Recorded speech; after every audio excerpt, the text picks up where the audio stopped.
लोगों का स्वागत है मेरे YouTube चैनल इजी नीट पे। आज का क्लास हमारा रिवीजन का क्लास है। यहाँ पर हम breathing and exchange of gases and reproductive health का ये दो चैप्टर है रिवीजन करेंगे। कोई भी नोट्स यहाँ पर आपको इस रिवीजन सेशन पे नहीं मिलेगा। जो जो मैंने पढ़ाया है उस सारे चीज़ों को मैं आपको फिर से एक बार रिकॉल कर दूँगा, ठीक है, ताकि आप जब भी कोई एग्ज़ाम देने जाओ एक बार सुन लो। ऑडियो है, सिर्फ एक बार ध्यान लगा के सुन लो। आपको जो सारा कुछ आपने पढ़ा है, मैंने आपको पढ़ाया है, सारा कुछ याद हो जाएगा फिर से।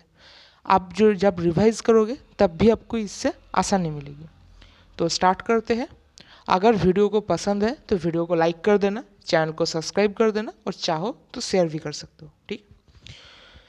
करीब 20 मिनट के अंदर मैं ख़त्म करने की कोशिश करूँगा। 2 चैप्टर है, 10 मिनट्स के अंदर मैं सारा कुछ बता के चला जाऊंगा, ठीक है। तो इसीलिए ध्यान से सुनना और मैं कुछ समझाऊंगा नहीं, ठीक है। पहले ही बता दे रहा हूँ क्योंकि ये समझने का क्लास नहीं। अगर आपको कोई भी डाउट हो तो कमेंट में पूछ देना, मैं रिप्लाई कर दूंगा, या फिर जब कल की क्लास आएगी तब वहाँ पर मैं सॉल्व कर दूंगा, ठीक है। चलो स्टार्ट करते हैं। पहले हम स्टार्ट करेंगे breathing and exchange of gases. ध्यान से सुनना, स्टार्ट कर रहा हूँ। ब्रीदिंग किसे कहते हैं? The process of exchange of O2 from atmosphere with CO2 produced by the cells called breathing. उसके बाद आता है रेस्पिरेटरी ऑर्गन्स। कुछ पॉइंट सेंसिटिव लिखा है, ध्यान से सुनो। Breathing very among different groups of animals depending mainly on their habitats and level of organization। Habitat and level of organisation के ऊपर डिपेंड करता है कि ब्रीदिंग कैसे होगा, यानी कि वेरी करता है ग्रुप ऑफ एनिमल्स के ऊपर। जैसे कि आर्थोम का होता है मॉइस्ट क्यूटिकल, इंसेक्ट का होता है tracheal tubes, aquatic arthropods and molasses का होता है। ह्यूमन रेस्पिरेटरी सिस्टम एक पाथवे है, पहले ये देख लो। एयर से नॉस्ट्रिल आता है, जो कि हमारे पास एक पेयर होता है नॉस्ट्रिल्स। नॉस्ट्रिल से एयर आता है नासल कैविटी में, उससे जाता है इंटरनल नेयर्स पे, जो कि एक पेयर है हमारे पास। उससे जाता है फेरिंग्स, उसके बाद लैरिंग्स, उसके बाद ट्रैकिया। याद रखना, पहले फेरिंग्स, उसके बाद लैरिंग्स, उसके बाद ट्रैकिया। मेन फंक्शन ये है, ठीक है। चलो, फेरिंग्स क्या है? कॉमन पैसेज होता है फूड एंड एयर के लिए। लैरिंग्स क्या है? कार्टिलेजियस बॉक्स होता है जिसे हम साउंड बॉक्स भी कहते हैं। ट्रैकिया क्या है? ट्रैकिया एयर पाइप है। ग्लॉटिस फूड पाइप होता है। एपिग्लॉटिस क्या है? एपिग्लॉटिस एक कार्टिलेजियस फ्लैप होता है जो कि प्रिवेंट करता है कि क्या प्रिवेंट करता है? एंट्री ऑफ फूड को किस में? लैरिंग्स में, ठीक है। चलो, जो ट्रैकिया होता है वो डिवाइड हो जाता है राइट एंड लेफ्ट ब्रोंकाई में। कहाँ से? 5th थोरैसिक वर्टिब्रा में। Trachea left and right bronchi में डिवाइड हो जाता है 5th थोरैसिक वर्टिब्रा में।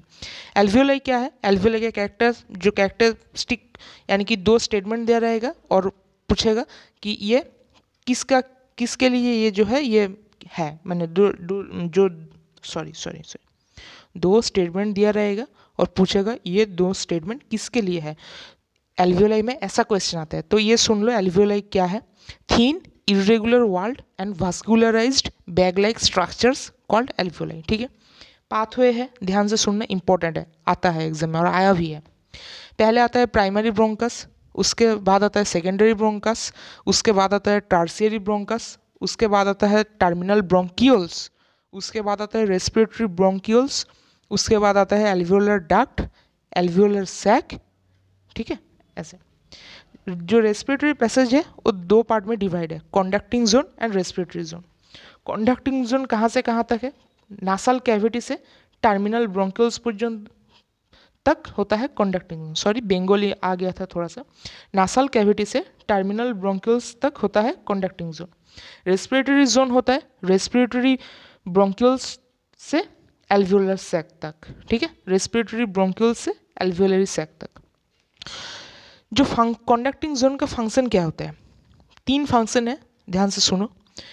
टेम्परेचर जो है वो बॉडी एयर का जो टेम्परेचर होता है, बाहरी एयर का जो टेम्परेचर होता है, जब हम उसे लेते हैं अंदर तो बॉडी के टेम्परेचर के जैसा सेम वो कर देता है उस एयर के टेम्परेचर को। और जो है एटमॉस्फेरिक एयर को रेस्पिरेटरी जोन तक पहुंचने में वो हेल्प करता है। और जो एयर के अंदर जो डस्ट पार्टिकल्स होता है, बैक्टीरिया होता है, वो रिमूव करने में उसको हेल्प करता है, ठीक है। और जो रेस्पिरेटरी जोन है उसका क्या फंक्शन है, उसका सिर्फ डिफ्यूजन ऑफ गैसेस का फंक्शन है, ठीक है। जो ऑक्सीजन जब डिफ्यूज होता है एल्वियोलाई से ब्लड में, और जो CO2 डिफ्यूज होता है वो होता है ब्लड से एल्वियोलाई में, ठीक है। चलो अब आ जाते हैं लेयर्स ऑफ लंग्स, यानी कि लंग्स का क्या क्या लेयर है। Right lung left lung. तो राइट लंग में तीन लोब होते हैं, superior lobe, middle lobe, inferior lobe. और लेफ्ट लंग में होते हैं superior lobe and inferior lobe. Right में तीनों लोब होते हैं, सुपीरियर, मिडिल, इंफीरियर। लेफ्ट में होता है 2, सुपीरियर और इंफीरियर, ठीक है। राइट में होते हैं 2 फीसद पाए जाते हैं। एक पाया जाता है जो सुपीरियर और मिडिल लोब के बीच में जो फीसर होता है वो होता है हॉरिजॉन्टल फीसर, और मिडिल और इंफीरियर लोब के बीच में जो फीसर होता है वो होता है ऑब्लिक फीसर। और जो है लेफ्ट लंग में जो होता है एक फीसर पाया जाता है वो होता है ऑब्लिक फीसर, ठीक है। अब थोड़ा सा यह कर लेना, क्योंकि मुझे जो है ना थोड़ा सा यहाँ पर भी मुझे दिक्कत होती है, ठीक है। देखो क्लियर करने में कोई, और जो है ट्रू बात करने में कोई असुविधा नहीं है, ठीक है। क्योंकि मुझे भी कुछ प्रॉब्लम हो सकती है, तो मुझे जो होता है ना जब भी मैं पिक्चर देखता हूँ राइट लेफ्ट राइट में मुझे थोड़ा सा कन्फ्यूज़न होता है, ठीक है। क्या करूँ मैं, तो जो है राइट लंग और लेफ्ट लंग, तो जो राइट लंग होते हैं उसमें ऑब्लिक फीसर देखे जाते हैं, और लेफ्ट लंग में भी ऑब्लिक फीसर देखे जाते हैं। लेफ्ट लंग जो होता है उसमें एक नॉच होता है, उसे हम कहते हैं कार्डियक नॉच। वहाँ पर जो हार्ट है हमारा थोड़ा सा घुसा रहता है, ठीक है, उसके अंदर वहाँ पर इसीलिए एक नॉच होता है, उसे हम कहते हैं कार्डियक नॉच। सबसे बाहर का जो लेयर होता है वो होता है पैराइटल प्लूरा, और जो सबसे अंदर का जो लेयर होता है उसे कहते हैं विसरल प्लूरा, ठीक है। विसरल प्लूरा और पैराइटल प्लूरा के बीच में एक फ्लूइड होता है, उसे कहते हैं प्लूरल फ्लूइड, ठीक है। इस प्लूरल फ्लूइड या लेयर में अगर कोई डिजीज होता है तो उसे हम प्लूराइटिस कहते हैं। क्या कहते हैं, प्लूराइटिस, याद रखना प्लूराइटिस। अंदर भीतर की तरफ यानी कि अंदर की तरफ यानी कि विसरल, भीतर विसरल ऐसे याद रखना। अगर अंदर की तरफ है तो वो लेयर लंग्स के कांटेक्ट में होगा, क्योंकि लंग्स के ही तो लेयर पड़ रहे हैं। अंदर की तरफ है तो लंग्स के कांटेक्ट में होगा विसरल प्लूरा। बाहर की तरफ है तो हार्ट के कांटेक्ट में होगा, ठीक है। हार्ट के कांटेक्ट के बाहर कौन सा होता है, बायरल होता है पैराइटल प्लूरा, ठीक है, याद रहेगा पैराइटल प्लूरा। और विसरल प्लूरा पैराइटल प्लूरा के बीच में एक फ्लूइड होता है, उसे क्या कहते हैं, पैराइटल फ्लूइड, प्लूरल फ्लूइड। और यहाँ पर अगर कोई भी लेयर में डिजीज हो तो उसे क्या कहते हैं, उसे कहते हैं प्लूराइटिस, याद रहेगा ना। चलो, जब फोर्सफुली ब्रीदिंग करते हो तब क्या होता है, एब्डोमेन काम में आता है, ठीक है, एब्डोमिनल मसल, याद रखना। एक healthy human on an average कितने ब्रीथ कर सकता है पर मिनट, 12 to 16 टाइम पर मिनट वो ब्रीद कर सकता है, ठीक है। यानी कि 12 से 12 to 16 टाइम्स वो पर मिनट वो ब्रीथ कर सकते हैं। और जो ये जो है इसे हम कैसे मेज़र करते हैं, जो पल्मोनरी वॉल्यूम है उसे किससे मेज़र करते हैं, स्पाइरोमीटर से मेज़र करते हैं, ठीक है। याद रखना, मैं कुछ कैपेसिटी कुछ वॉल्यूम के बारे में पढ़ाऊंगा, बाद में पढ़ाऊंगा, तो सिर्फ यहाँ पर ये याद रखना, जो स्पाइरोमीटर होता है वो कभी भी रेजिडुअल वॉल्यूम को वो मेज़र नहीं कर पाता। क्या, जो रेजिडुअल वॉल्यूम है स्पाइरोमीटर मेज़र नहीं कर पाता। थोरासिक जो केज है उसका स्ट्रक्चर क्या है, डोर्सल साइड में क्या रहता है, वर्टिब्रल कॉलम रहता है, वेंट्रल साइड में स्टार्नम, पोस्टीरियर साइड में डायफ्राम, इंटीरियर साइड में क्लैरिकल, ठीक है।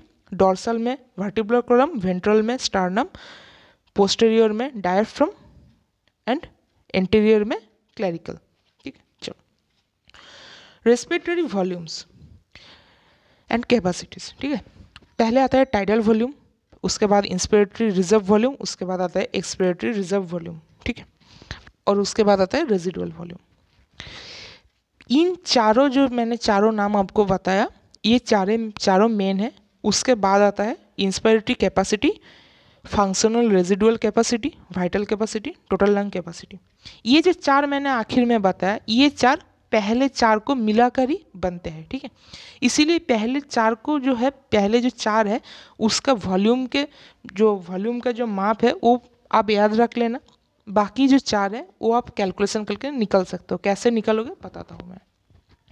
जो टाइडल वॉल्यूम है वो नॉर्मल ब्रीदिंग होता है, आप नॉर्मल ब्रीथ कर लो, ले रहे हो छोड़ रहे हो, सांस ले रहे हो छोड़ रहे हो, तब उसका वॉल्यूम कितना होता है 500 ml, ठीक है 500 ml।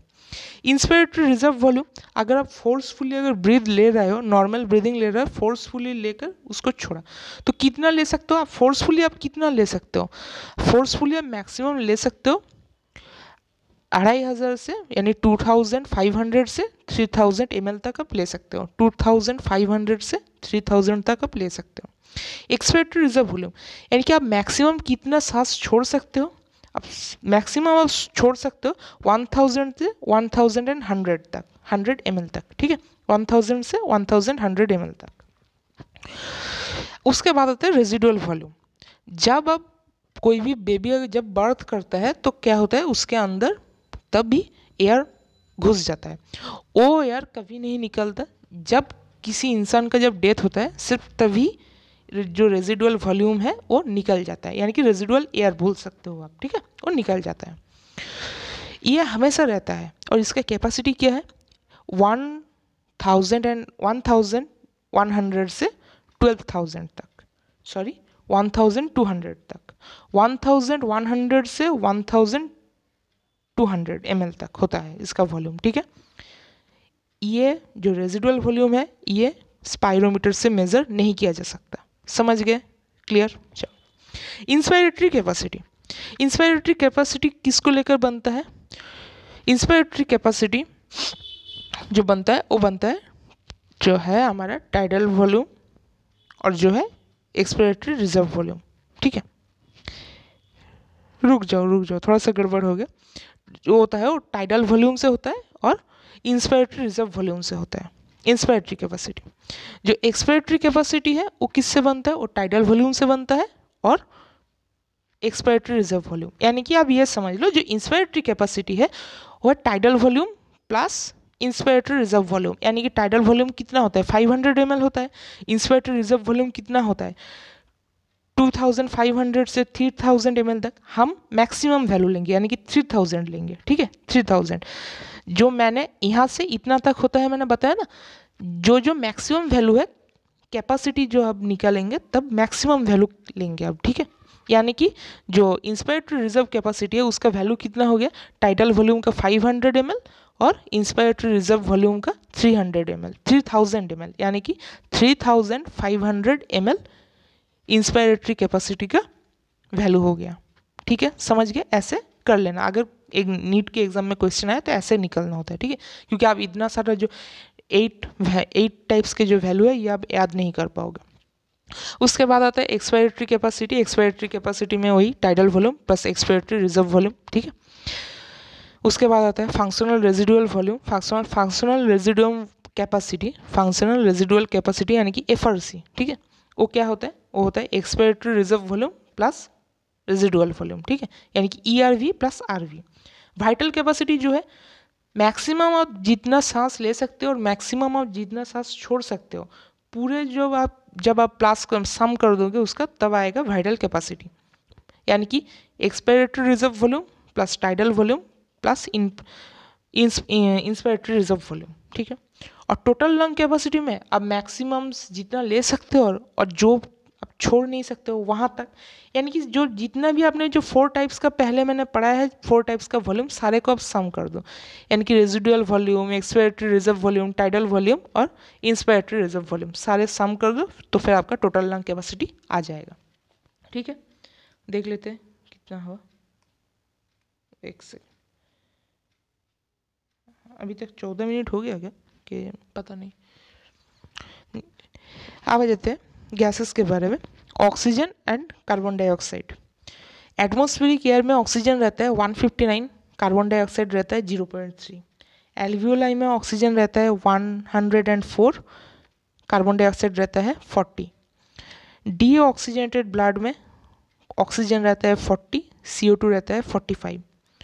ऑक्सीजनेटेड ब्लड में ऑक्सीजन रहता है 95, CO2 रहता है 40। टिश्यू में ऑक्सीजन रहता है 40, कार्बन डाइऑक्साइड रहता है 45। समझ गए, मैं जो कहा समझ गए। चलो डिफ्यूजन ऑफ गैसेस जो होता है वो किसके ऊपर डिपेंड करता है? तीनों चीज़ों के ऊपर डिपेंड करता है। गैसेस जो गैस डिफ्यूज हो रहा है उसका पार्शियल प्रेशर के ऊपर, सॉल्युबिलिटी ऑफ गैसेस के ऊपर और थिकनेस ऑफ डिफ्यूजन मेम्ब्रेन के ऊपर। जो थिकनेस होता है डिफ्यूजन मेम्ब्रेन का वो लेस देन 1 मिलीमीटर होता है। ये एनसीईआरटी पे लिखा है, ठीक है, लेस देन 1 मिलीमीटर। इसे याद रखना। अगर आप एप्रोप्रिएट वैल्यू जानना चाहते हो तो वैल्यू है 0.2, ठीक है। डिफ्यूजन मेम्ब्रेन जो है वो किस किस को लेकर मिलाकर बना होता है? वो तीनों चीज़ों को मिलाकर बना होता है। Simple squamous epithelium of alveoli, simple squamous epithelium of blood capillary, यानी कि जिसको आप एंडोथेलियम कहते हो। ब्लड कैपिलरी का सिंपल स्क्वामस एपिथेलियम को हम एंडोथेलियम कहते हैं, ठीक है। एनसीईआरटी पे एंडोथेलियम जो वर्ड है वो यूज़ किया है। तो endothelium of blood capillary and basement substance. Basement substance अब दोनों चीज़ों को मिलाकर बोलते हैं, यानी कि एल्वियोलाई का जो सिंपल स्क्वामस एपिथेलियम है उसका भी basement substance and blood capillary का जो सिंपल स्क्वामस एपिथेलियम है उसका भी बेसमेंट सब्सटेंस, दोनों को हम सम करके एक साथ ही बेसमेंट सब्सटेंस बोलते हैं, ठीक है। ऐसे होता है। जो ट्रांसपोर्ट ऑफ गैसेस होता है, इस बात देखो ये बहुत ही अच्छा है। जो ऑक्सीजन है ना वो ऑक्सी हीमोग्लोबिन के तौर पर वो जो होता है फ्लो होता है, ठीक है। 97% ऑक्सीजन जाता है आरबीसी ऑफ ब्लड के थ्रू, 3% जाता है डिजोल्व प्लाज्मा के थ्रू। हो गया खत्म। पड़ा रहा CO2। 25% कार्बन डाइऑक्साइड यानी कि CO2 जाता है आरबीसी ऑफ ब्लड के थ्रू। 70% जाता है बाइकार्बोनेट्स के थ्रू। सबसे ज़्यादा 70% मैक्सिमम कार्बन डाइऑक्साइड जाता है बाइकार्बोनेट्स के थ्रू। 7% सिर्फ ओनली 7% जाता है प्लाज्मा के डिजोल्व होके, ठीक है। जो ट्रांसपोर्ट ऑफ ऑक्सीजन होता है उसका एक ग्राफ आता है, ठीक है। उसको सिग्मोइड ग्राफ, उसे हम कहते सिग्मोइड शेप का होता है, सिग्मोइड कर्व होता है एस शेप्ड, ठीक है। उसे हम कहते हैं ऑक्सीजन डिसोसिएशन कर्व, ठीक है। क्या कहते हैं? Oxygen dissociation curve. जब फेवरेबल कंडीशन होता है तो पार्शियल प्रेशर ऑफ ऑक्सीजन ज़्यादा रहते हैं, ठीक है।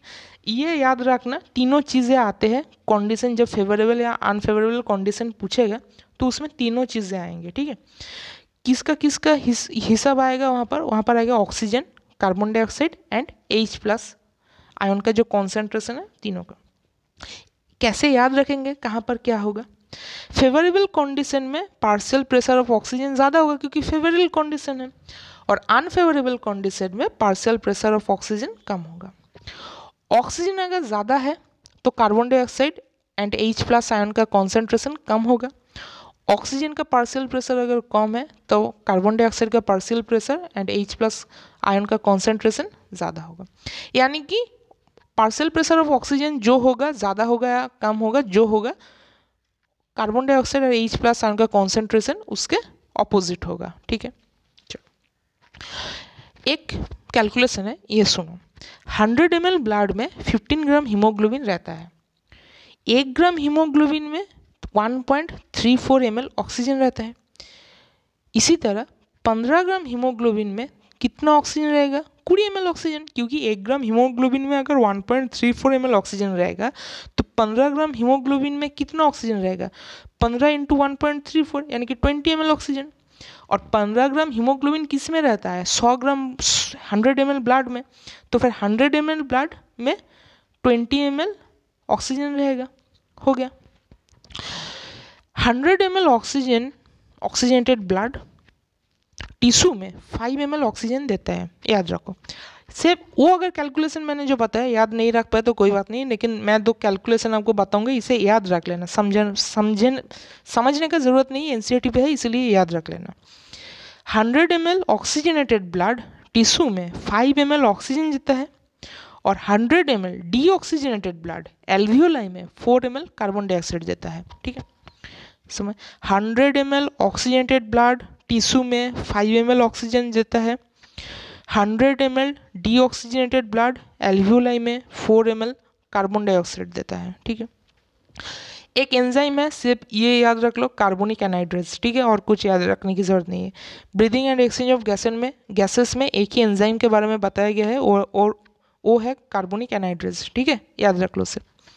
रेगुलेशन ऑफ रेस्पिरेशन क्या है? देखो, रेस्पिरेशन जो होता है हमारा, रेस्पायर हम करते हैं, उस रेगुलेट कहाँ से होता है?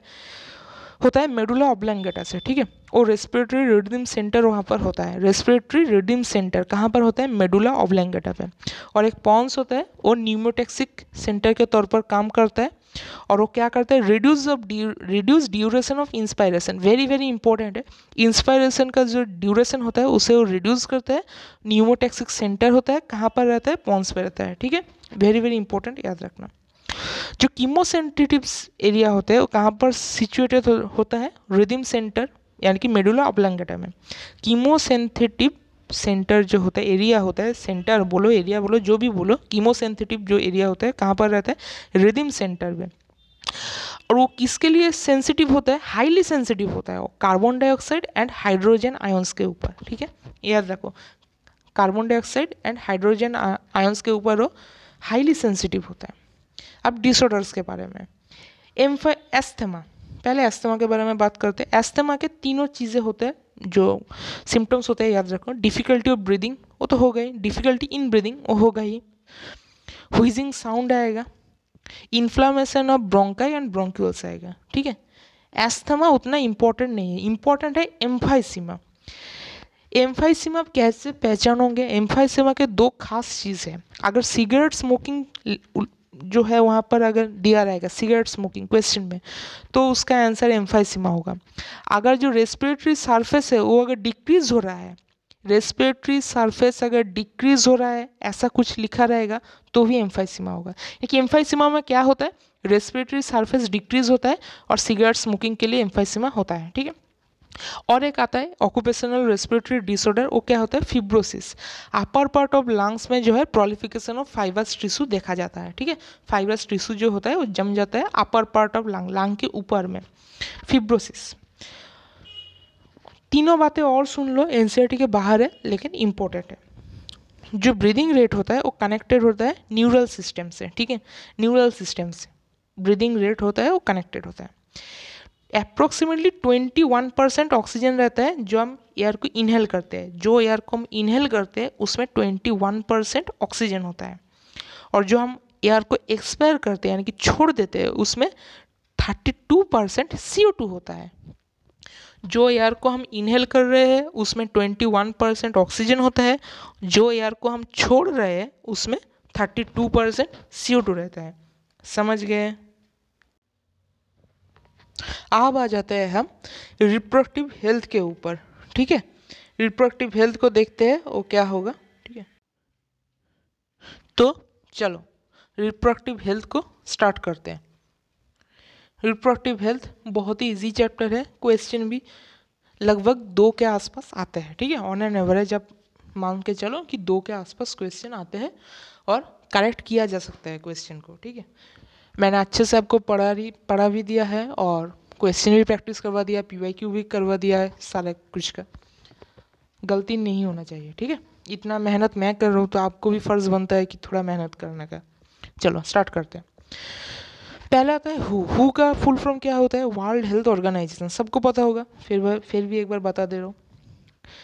उसका मतलब क्या है, यानी कि हु का मतलब नहीं, रिप्रोडक्टिव हेल्थ का क्या मतलब है हु के अकॉर्डिंग रिप्रोडक्टिव हेल्थ का मतलब है टोटल वेलबींग। किसके रेस्पेक्ट में, सिर्फ रिप्रोडक्शन के नहीं, as well as physical, emotional, behavioural, social, physical, emotional, behavioural, social and also reproductively. ये सारे एस्पेक्ट के ऊपर अगर कोई हेल्दी है तो उस इंसान को हम टोटली रिप्रोडक्टिवली हेल्दी पर्सन कह सकते हैं, ठीक है। Reproductive health problems and strategies क्या क्या है। 1951 इम्पोर्टेंट ईयर है, आ सकता है और आया भी है शायद प्रीवियस ईयर में। 1951 पहले कंट्री है कौन सा, इंडिया, हमारा पहला इंडिया जो है पहला कंट्री है 1951 में। किसके लिए, initiate action plans to attain total reproductive health, जो क्या है फैमिली प्लानिंग, उसका प्रोग्राम का नाम दिया गया था फैमिली प्लानिंग। बाद में उसका क्या नाम हुआ, reproductive and child health care, यानी कि RCH, reproductive and child health care, ठीक है। ये जो प्रोग्राम था कुछ जो है हेल्प के ये कुछ हेल्प माने कुछ सोर्स का हेल्प लिया गया था इस प्रोग्राम को कंटिन्यू करने में, ठीक है, ऐसा आप कह सकते हो। तो क्या क्या है, ऑडियो विजुअल प्रिंट मीडिया का हेल्प लिया गया था, एनजीओज का जो सेवरल एनजीओज है उसका यानी कि नॉन गवर्नमेंटल ऑर्गेनाइजेशन जो होता है उसका हेल्प लिया गया था, parents, close relatives, teachers, close friends, ठीक है, और किसका, giving proper information about hygienic sexual practices, sexually transmitted diseases, STD जो होता है, ठीक है, उसके बारे में। अब देखो एक कंट्री में बहुत लोग रहते हैं, सबको तो अगर आप सबके बाड़ी में जा जाकर घर में जा जाकर तब नहीं समझा सकते ना, नहीं समझा सकते, लेकिन किन तरह के लोगों को आप समझा सकते हो, जो अभी एडोलेसेंस ग्रुप में जो है, यानी कि जो एडोलेसेंस ग्रुप में स्कूल जा रहे हैं या कॉलेज जा रहे हैं उनको आप समझा सकते हो, जो फर्टाइल कपल है, मैरिजेबल एज ग्रुप के जो इंसान है उनको समझा सकते हो। अगर उनको समझा दिया तो कम हो जाएगा, सबको समझाने की ज़रूरत नहीं है। जो एडोलेसेंट एज ग्रुप के जो इंसान होते हैं, फर्टाइल कपल जो होते हैं, मैरिजेबल एज ग्रुप के जो इंसान होते हैं उनको समझा देने से ही कम हो जाएगा। तो उनको समझाना हुआ, समझाना हुआ। थोड़ी हिंदी में अभी भी दिक्कत है, हर वक्त नहीं होता लेकिन कुछ कुछ टाइम में जब फ्लो में ना गड़बड़ हो जाती है, मुझे समझ नहीं आता तब क्या बोलूँ मैं, ऐसा होता है।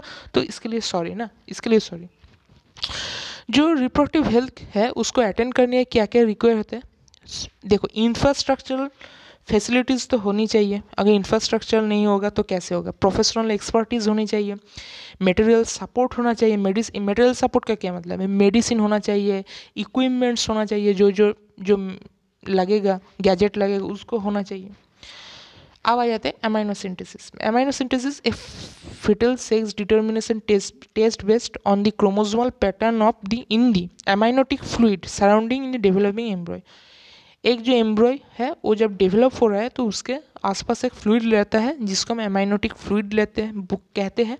उस एमाइनोटिक फ्लूइड का एक सैंपल को कलेक्ट कर कर उसको चेक करके उस फीटस में कोई भी जेनेटिक डिसऑर्डर है क्या उसे हम पता लगा सकते हैं।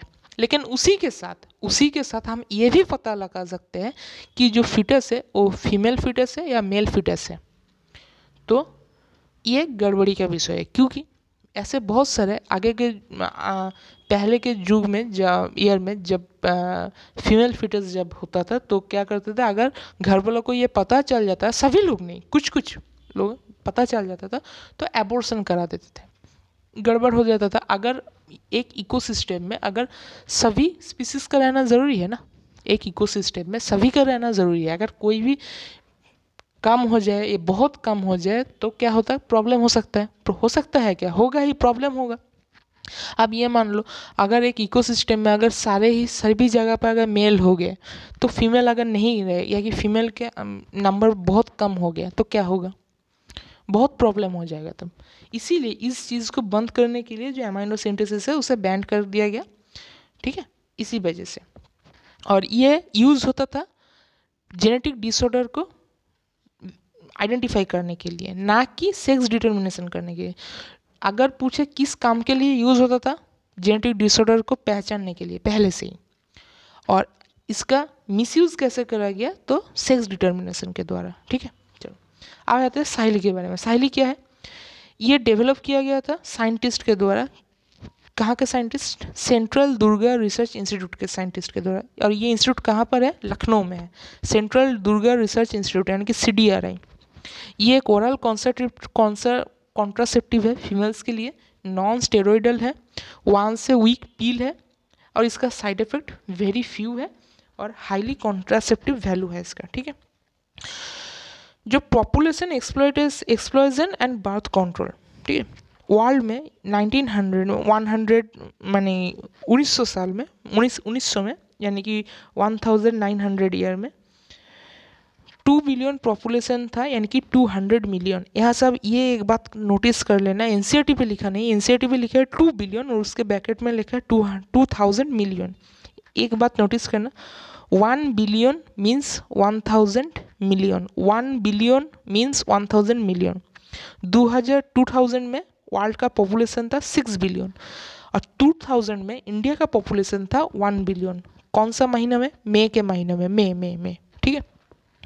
Every 6th person of the world is an Indian, याद रहे, एवरी 6th पर्सन यानी कि हर छठा इंसान वर्ल्ड का इंडियन है।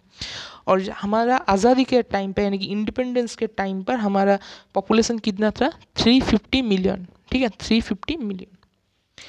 पॉपुलेशन के इंक्रीज होने के कारण क्या क्या होता है? डिक्लाइन डेथ रेट अगर कम हो गया तो पॉपुलेशन बढ़ जाएगा।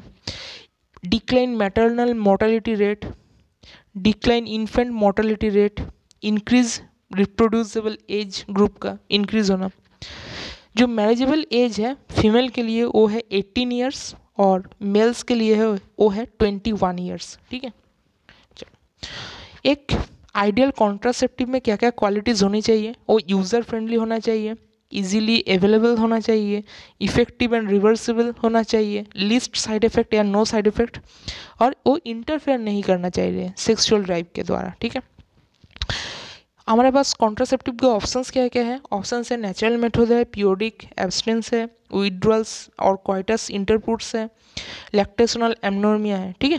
चलो, जो है पीरियोडिक एब्सटेंस क्या है? Avoid coitus from day 10 to 17, यानी कि 10 तारीख के पहले और 17 तारीख के बाद आप क्वाइटस कर सकते हो, ठीक है, लेकिन उसके द्वारा नहीं। विड्रॉल और क्वाइटस इंटरपुट्स क्या है? जो मेल पार्टनर होता है वो अपना पेनिस को वेजाइना से विड्रॉ कर लेता है इजेकुलेशन के पहले, ठीक है। लैक्टेशनल एमनोर्मिया जो है वो 6th मंथ तक आप कर सकते हो, यानी कि 6 महीना तक वो सेफ होता है। और उस दौरान क्या होता है? बेस्ट फीड, और क्या होता है जब आप मदर बेस्ट फीड जितना दिन तक करवाएगा उतना दिन तक वो सेफ होता है, और जनरली वो 6th मंथ तक होता है, ठीक है, ये याद रखना, जनरली 6th मंथ का होता है। बैरियर मेथड्स में जो ओवम और स्पर्म है उसको प्रिवेंट किया जाता है फिजिकली मेटिंग से, ठीक है, with the help of barrier, उसे हम बैरियर मेथड कहते हैं। क्या क्या आता है? कॉन्डोम आता है, डायफ्राम आता है, सर्वाइकल कैप्स आता है, वॉल्व्स आता है। जो कॉन्डोम है वो निरोध उसका एक पॉपुलर नाम है फॉर मेल कॉन्डोम, ठीक है, वो मेल कॉन्डोम है।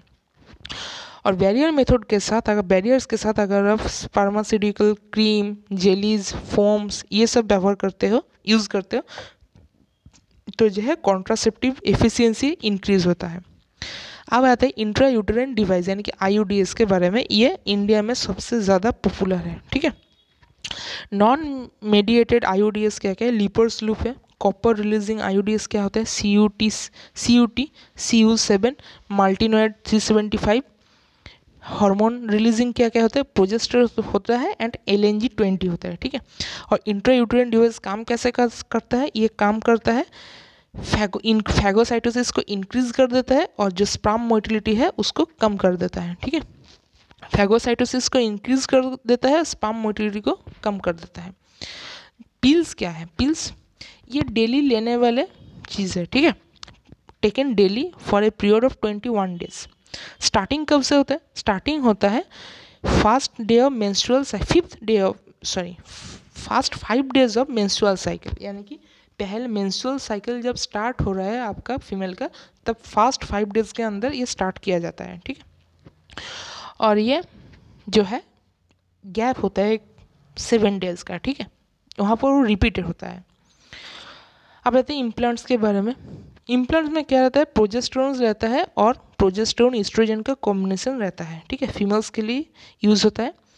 ये इसका जो मोड है वो तो पिल्स के तरह ही है, लेकिन इसका जो इफेक्टिव पीरियड यानी कि कितने दिनों तक काम करेगा वो इम्प्लांट से बहुत ही ज़्यादा होता है, ठीक है। चलो, अब आते हैं स्टेरिलाइजेशन मेथड के ऊपर। स्टेरिलाइजेशन मेथड आता है, मेल स्टेरिलाइजेशन मेथड होता है वैसेक्टोमी, फीमेल स्टेरिलाइजेशन मेथड होता है ट्यूबेक्टोमी। वैसेक्टोमी में वैज डिफरेंस में एक कट लगा दिया जाता है, ट्यूबेक्टोमी में फैलोपियन ट्यूब के ऊपर एक कट लगा दिया जाता है, ठीक है। अब आ जाते हैं MTM यानी कि मेडिकल टर्मिनाइजेशन ऑफ प्रेगनेंसी, यानी कि जिसे हम नॉर्मली एबॉर्शन कहते हैं। 45 to 50 million abortion her year होता है वर्ल्ड में, जो कि हमारा टोटल जितना नंबर हम प्रेगनेंसी होते हैं, कॉन्सीव्ड प्रेगनेंसी होता है उसका 1/5 है, ठीक है, उसका 1/5 उतना एबॉर्शन हो जाता है। और एबॉर्शन को लीगलाइज्ड किया जाता है कुछ स्ट्रिक्ट कंडीशन के साथ। कौन सी साल में? 1971 में, 1971। और MTP कितने दिनों तक सेफ है? फर्स्ट ट्राइमेस्टर, यानी कि 12 वीक्स तक वो जनरली सेव होते हैं, ठीक है, सेफ होते हैं 12 वीक्स तक। अब आते हैं सेक्सुअली ट्रांसमिटेड डिजीज़ के बारे में, यानी कि एसटीडी। इसे हम वेनरल डिजीज़ भी कहते हैं, वेनरल डिजीज़, और रिप्रोडक्टिव ट्रैक्ट इन्फेक्शंस भी उसे हम कहते हैं, जो कि एक मेजर थ्रेट होता है हेल्दी सोसाइटी के लिए। एग्जाम्पल क्या क्या है? एग्जाम्पल ये है gonorrhoea, syphilis, hepatitis B, genital herpes, AIDS etcetera. उसके अंदर क्या आता है? हेपाटाइटिस बी, HIV इन्फेक्शन और जेनिटल हर्पिस जो होता है वो क्यूरेबल नहीं है, यानी कि वो क्योर नहीं किया जा सकता। अब आते हैं प्रिवेंशन की, लेकिन आप क्योर नहीं कर सकते हो क्या? प्रिवेंट तो कर सकते हो ना। कैसे प्रिवेंट कर सकते हो? जो अवॉइड है, अननोन पर्सन के साथ, पार्टनर के साथ सेक्स नहीं करना चाहिए, अवॉइड करना होता है। ऑलवेज यूज़ कॉन्डोम यूज़ किया जाता है, क्योंकि कॉन्डोम ही एकमात्र ऐसा चीज़ है, बैरियर है, जो कि एसटीडीज़ को प्रिवेंट कर सकता है, और कोई भी एसटीडी को प्रिवेंट नहीं कर सकता। और यदि अगर डाउट हो कि कुछ प्रॉब्लम हो रहा है तो क्वालिफाइड डॉक्टर्स के पास जाना चाहिए। इनफर्टिलिटी क्या है? Infertility inability to conceive or produce children even after 2 years of unprotected sexual cohabitation, ठीक है। चलो, आर्ट। अब ये आर्ट क्या है? Assisted reproductive technology, in vitro fertilisation or in Vivo fertilisation दोनों तरह के होते हैं। पहले इन विट्रो के बारे में बात करेंगे, फिर इन विवो के बारे में, ठीक है। जो इन विट्रो है वो क्या होता है? फर्टिलाइजेशन आउटसाइड द बॉडी होता है। क्या होता है? एम्ब्रॉयड ट्रांसफ़र के द्वारा होता है। एम्ब्रॉयड ट्रांसफ़र दो तरह के होते हैं, टेस्ट ट्यूब बेबी और ICSI। ICSI ओलिगोजूस पार्मिया के लिए यूज़ होता है, और टेस्ट ट्यूब बेबी के भी दो भाग होते हैं। क्या क्या? ZIFT, IUT। ZIFT 8 cell embryo के द्वारा यूज़ होते हैं, और IUT 16 सेल एम्ब्रॉय के जब होते हैं तब यूज़ होता है। ZIFT 8 सेल एम्ब्रॉय को कहाँ पर ट्रांसफ़र किया जाता है? फैलोपियन ट्यूब में। और IUT में 16 सेल एम्ब्रॉय को कहाँ पर ट्रांसफ़र किया जाता है? यूटेरस में। अब आ जाता है इन विवो फर्टिलाइजेशन के ऊपर। इन विवो फर्टिलाइजेशन क्या है? वो फर्टिलाइजेशन इनसाइड द बॉडी होता है, ठीक है। गैमेट ट्रांसफ़र किया जाता है कहाँ पर? मेल गैमेट ट्रांसफ़र और फीमेल गैमेट ट्रांसफ़र दोनों तरह के होते हैं। जो फीमेल गैमेट ट्रांसफ़र होते हैं वो उसको कहते हैं GIFT। क्या कहते हैं? GIFT। और जो मेल गैमेट ट्रांसफ़र होते हैं वो दोनों तरह के होते हैं, AI and IUI। AI and IUI। AI क्या होता है? जो स्पर्म होता है उसको हम ट्रांसफ़र करते हैं वेजाइना में, और IUI के क्या होता है? जो स्पर्म होता है उसको हम ट्रांसफ़र करते हैं यूटेरस में, ठीक है, यूटेरस में। अब फुल फॉर्म को सुन लो। जो ZIFT है उसका फुल फॉर्म है zygote intra, not inter, intra, zygote intra fallopian transfer. IUT intra uterine transfer. GIFT gamete intra fallopian transfer. ICSI intra cytoplasmic sperm injection. AI artificial insemination. IUI intra uterine insemination. तो चलो यहीं पर ही हमारा 2 chapter का revision ख़त्म होता है, और कल से जो है, कल से फिर हम क्या स्टार्ट करेंगे? कल से स्ट्रक्चरल ऑर्गेनाइजेशन इन एनिमल्स को कल हम स्टार्ट करेंगे, ठीक है। करीब कल ही हम ख़त्म कर देंगे, सिर्फ कॉकरोच को नेक्स्ट डे, यानी कि परसों कॉकरोच करेंगे, और कल बाकी कुछ सारा कुछ पढ़ लेंगे, ठीक है। कल पढ़ लेंगे और लास्ट डे में हम कॉकरोच को निपटा देंगे। तो चलो आज के लिए बस इतना ही। अब सभी लोगों से मिलते हैं मेरी अगली वीडियो में। तब तक के लिए स्वस्थ रहिए, पढ़ते रहिए। अलविदा मेरे दोस्तों, चलो बाय।